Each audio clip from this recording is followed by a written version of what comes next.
In this video, I'm going to talk a bit about production and efficiency because this is something that's been requested to me, and I'm going to try and do the best video on this I can.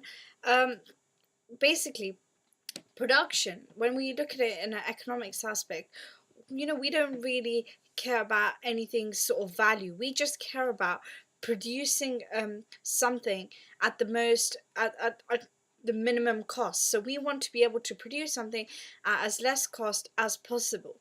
And a way to do this is to become efficient. But by becoming efficient, what we are essentially doing is that we're cutting down on waste, because waste is a cost. It's a cost to a firm. So we don't want waste, or we don't want any of this. So by becoming efficient, we are able to produce at more sort of, I don't know, efficient level is the actual term, but what I'm trying to say here is that when we want to produce something, we want to produce it at the minimum cost, and the way we do this is by becoming more efficient, because this reduces waste, this reduces costs, and so on. So now we're going to look at efficiencies. There's two types of efficiencies: static and dynamic. Static efficiency is all about an efficiency taking place at a certain point in time. So we can say on the 31st of March 2010, firm X was productively efficient or allocatively efficient or whatever. It's happened at a particular time. Whereas dynamic efficiency is not necessarily like counted like that, because it happens over a period of time. It's more dynamic, it's moving, static, it's stationary, it's there.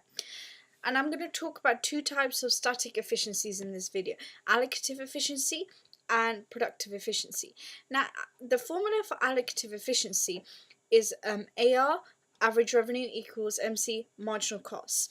Now, it's all about allocating resources in an efficient manner, so that you have less wastage, consumers are getting what they want, the firm is getting what they want. Well, in terms of price, if you're allocatively efficient, it will be low, so that's why firms are not really allocatively efficient. But let's just talk about the efficiency in general. And a way to think about this is average revenue is demand and marginal cost is supply, and where they meet is where you have an equilibrium, a really, I don't know what the word is, but you have the perfect equilibrium, the ideal equilibrium, where demand meets supply. That's what we call allocatively efficient. You are producing at the right level, because if you produced where demand is less than supply, then you're overproducing. It's going to cost you more. And when you produce when supply is more than demand, you have too many products and you can't shift them. You lower the prices. You're not being economical then. You're also incurring with another kind of cost. So that's why you want to be allocatively efficient.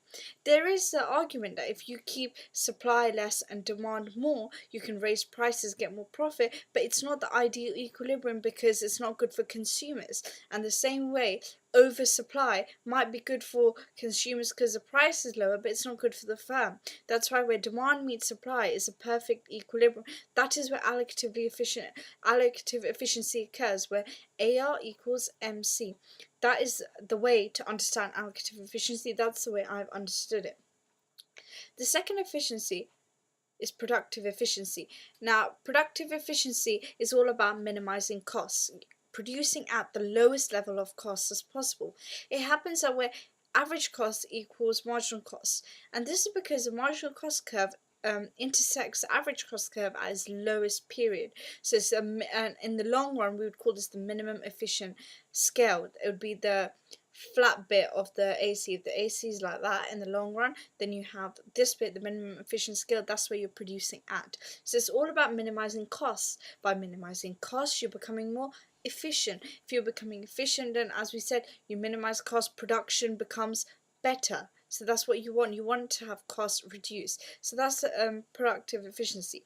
Dynamic efficiency, as I mentioned, it happens over a period of time. It's when you make efficiency gains by technological or economical changes. It's where you make gains from them. So I'll give you an example. So if we have a new type of machinery or technology which comes out, and what it does is it produces at double the speed as the original machinery which exists currently. So by purchasing this, you will be able to, as a firm, either if you're using the machinery, then you're getting more products, so they cost less because it takes less time to make them, less resources are probably needed. And if you're a firm buying from a supplier who uses this machinery, you can benefit from lower economies, from what you call it, lower unit costs. And so this is purchasing economies of scale. You're going to benefit from it. You're going to have lower costs. This is all good for efficiency. This produces a movement in your long run average cost curve, and therefore you work at a more efficient level. You're going towards a minimum efficient level of output. Another way is if you have, as I said, economical change. If suddenly the government comes in and decides that all people are going to become specialized with a degree and all this stuff, then you have people who really know what they're talking about. They're really doing well. So that means you can hire them for cheaper because there's more of them around. There's more lawyers around. You can hire them for cheaper. You'll get more specialized, more specialization, division of labor theory coming in here. You're becoming more efficient, and so you just benefit and you get less costs and less wastage, and you become more efficient, basically. So that's my video, and I hope this helps. This is quite a difficult topic, I think, to explain, to write and understand. I think it's probably easier. But anyway, I hope this helps, and please visit my blog.